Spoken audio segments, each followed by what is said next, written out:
Ship Frontier. We have you on scanners.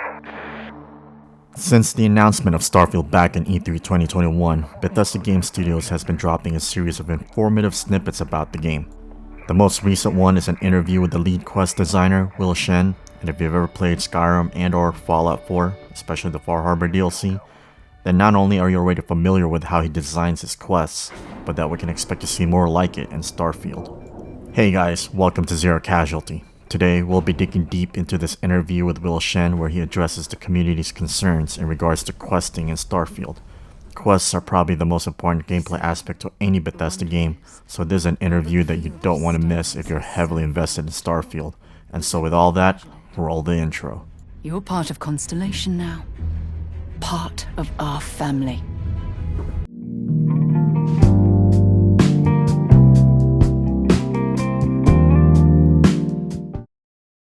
First question. One of the best things about the previous games were random encounters that you have in the world. For Starfield, how has the random encounter system been improved or expanded upon, if at all? So very exciting. This time around, we have entire planets that we have to populate.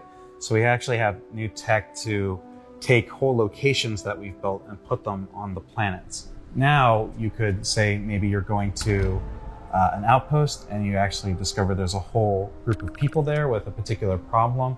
Whereas, before it might be just a person coming to you along the road. Now it's an actual whole location that can be put there. And maybe they have a problem like one of our members was kidnapped.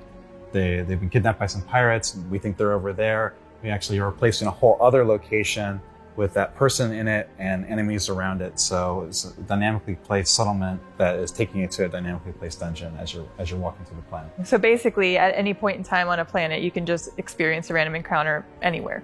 Yeah, exactly. And I think we're really only just scratching the surface of what that tech can do. It would appear that pirates of the Crimson Fleet are using the facility. Okay, so yeah, random encounters are still a thing in Starfield as they have been in many of Bethesda's games. But Shen mentions a couple of times this new tech that they're implementing, which I can only assume is some kind of new framework for designing quests with their updated creation engine. So in previous games, you might run into a person as you're walking along the road who then gives you a quest for you to take on. But in Starfield, it's possible that now a group of people or maybe even a small outpost can randomly appear before you, and you, the player, can get involved with their quests that may take you to a whole different location that ends up being a dynamically generated dungeon. Maybe I'm misinterpreting his words, but this is what I got from it, and honestly, I can see it. I can totally see it. And it should make the quests a lot more involved and engaging. Shen even said that they're just barely scratching the surface with this new tech, so it'll be interesting to see what they can do with it. We can see what looks like Earth's own solar system in the Starfield gameplay trailer. Will there be quests taking us back there and exploring how things have changed? Yeah, actually, very early on in the main quest, we take you to our solar system, which in our lore is called the Old Neighborhood. Nice. And you'll be being sent there on a mission from Constellation to discover the mysteries of the artifacts. And you'll get in contact with the question of what happened to Earth. But also you'll go to Mars, and there's actually a settlement, one of the early settlements that humanity created after they left Earth. It's called Sidonia, and that's a whole city with its own problems and people to meet. Alright, first off, I just love that in Starfield our good old solar system is called the Old Neighborhood. I mean, that alone is pretty cool. There's just something very human about it, Kind of like when we say our neck of the woods. Starfield takes place a few hundred years into the future where mankind is already exploring the vastness of space and colonizing hundreds if not thousands of planets. So to call it the Old Neighborhood kind of adds sentimental value to what is essentially used to be our old home. It reminds us that this is where we started from, that we came from humble beginnings. Secondly, Shen confirmed that we will go back to our solar system, which honestly isn't a surprise since we already saw that from the gameplay trailer. But what is surprising to hear is that we'll be doing this rather early on in the main quest. It makes me wonder how big the main quest actually is, considering they're already making us tackle major plot points even before the halfway mark,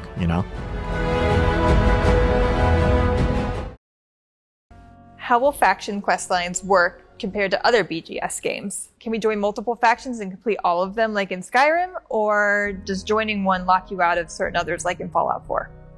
Yeah, so one of the early things we decided on was making sure that the main quest actually kind of gives you a little bit of a tour of the settled systems and all of the major players there, so that we can give you a taste of what they're going to be up to.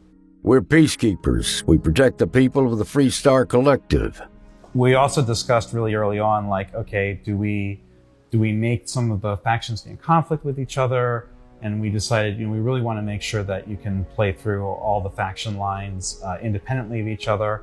And this time around, we were like, no, we really want the stories to be a little more personal, right? You're influencing the direction of where this faction is going to go. So say the politics of the Free Star Rangers, right? What's more important? Is it justice or industry, right? Where are you going to try to nudge them in this direction or another? So you don't necessarily end up as the head of every single faction of the game. But, obviously all the major characters in every faction quest line will be reflecting on your choices. But, it can have far-reaching consequences for what that faction is, what it cares about. Okay, wow, there's a lot to digest here. So first off, it seems like just by doing the main quest alone, we'll get a tour of each of the factions. On the one hand, this is great because, we'll be familiarized with all the major players involved.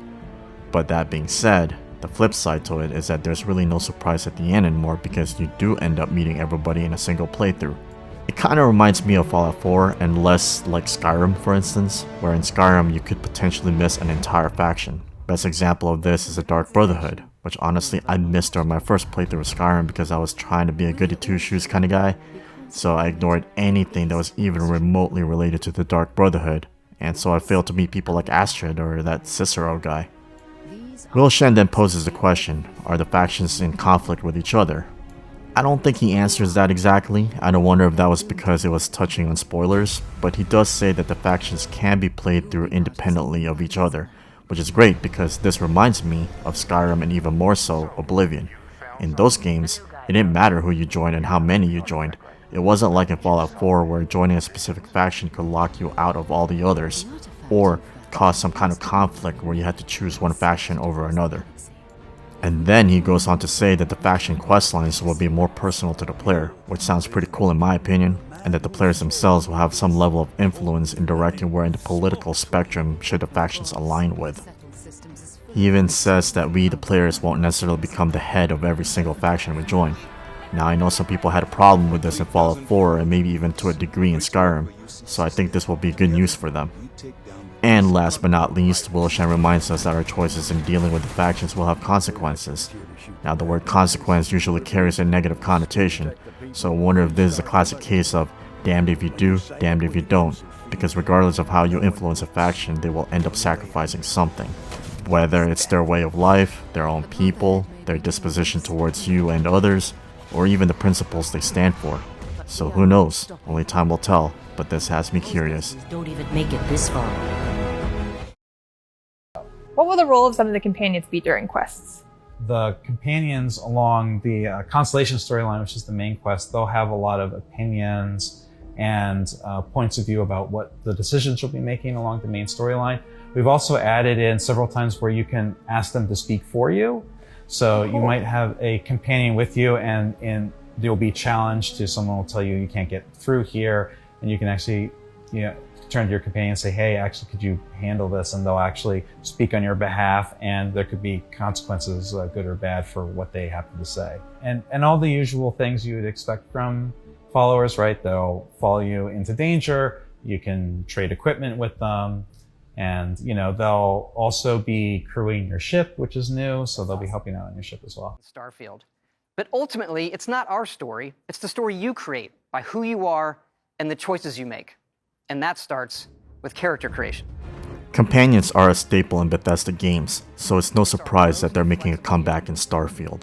I think the only one that's truly confirmed at the moment is the robot Vasco, but I believe the gameplay trailer shows off a few other possible companions. But we won't really know until we play the game. Anyway, the whole thing that Will Shen mentioned about companions speaking on your behalf is probably the most important piece of information. I think it'll be useful for players who may not have high enough charisma, or those who choose not to level it up for roleplay purposes, and so they can use their companions to speak on their behalf and determine the outcome of a situation. Now the question is, will this be totally RNG, and it could go either way regardless of the companion, which means you may want to save scum if results matter to you, or does the specific companion that speaks on your behalf actually matter, meaning that you should bring the companion that is appropriate to the situation since they'll often guarantee the outcome that you want.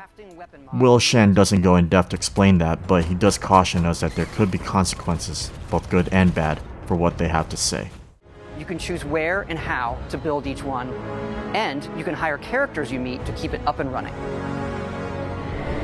But that's not all. You can even build your own spaceships. Also, he mentions that companions will do all the usual stuff, like follow you into battle and trade items with you, and specifically for Starfield, they'll be part of the crew manning your ship. Again, here he doesn't go into great detail as to what they can do while on the ship, but it's interesting to note that this is an aspect of their AI package. Will NPCs react in different ways depending on how the player completes a quest?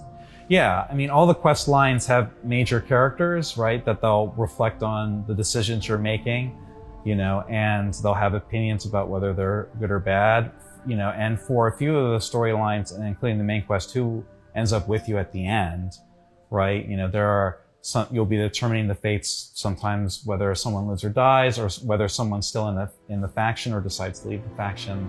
There's a lot of different things that'll happen. You'll be part of solving that puzzle now. So, you found something? The new guy found it. You dug up the artifact, right? That means you saw it. The visions?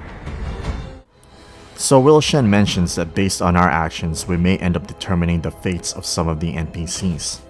The obvious one is that NPCs will reflect on your actions and they may be rather opinionated about it. Like for example, in Fallout 4, Preston Garvey gets really upset if you join the Raider faction to the point he doesn't even want to talk to you. And then Will Shen says something else that was rather ominous about which of those NPCs ends up with you at the end, because you have the power to kill some of them or keep them alive, and some of these NPCs may stay with their faction or end up leaving as well.